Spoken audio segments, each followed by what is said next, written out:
సోదరుని ఐక్యత కలిగి నివసించుట ఎంత మేలు, ఎంత మనోహరం అంటున్నాడు దేవుడి వాక్యం. కాబట్టి పిల్లల ఐక్యతగా ఉన్నాం. యూనిటీ అనేది చాలా ప్రాముఖ్యం. ఎవరినో చూసి నీ యొక్క ఐక్యతను, నీ యొక్క ఆత్మజీవితాన్ని పోగొట్టుకుంటే అది నిష్ప్రయోజనం. కుటుంబంలో ఐక్యంగా ఉండాలి. ఏ కుటుంబం యూనిటీగా ఉంటుందో, నోవాహు గారి కుటుంబాన్ని జ్ఞాపకం చేశారు. ఆ కుటుంబంలో తండ్రి చెప్పినట్లుగా, కుటుంబ యజమాని చెప్పినట్లుగా మిగిలిన వారు అందరూ విన్నారు, మాట విన్నారు.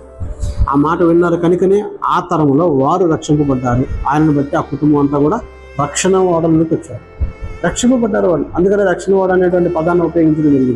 వారు మాత్రమే కాదండి, వాళ్ళ మాటలు కూడా విన్నాయి. ఏమి విన్నాయి? జంతువులు విన్నాయి. నేల మీద పాకేటువంటి పురుగులు కూడా ఉన్నాయి. దేవుని స్తోత్రం, మహిమ కలిగి ఈ రోజున ఆయన రూపంలో ఉండి, ఆయన పోలికలో ఉండి, దేవుని మాటకు లోబడకుండా వ్యతిరేకంగా ఉండేటువంటి వాళ్ళు ఎంతమంది ఉన్నారండి ఈ రోజున. ప్రియులారా గమనించండి, ఐక్యత అనేది చాలా ప్రాముఖ్యం ఉంది. చెడు స్నేహాల్లో ఐక్యత ఉంటుంది, కానీ మంచి స్నేహాల్లో ఐక్యత ఉండడం, దేవుని దగ్గర ఐక్యత ఉండడం, వ్యతిరేకంలో ఐక్యత ఉంటున్నారు.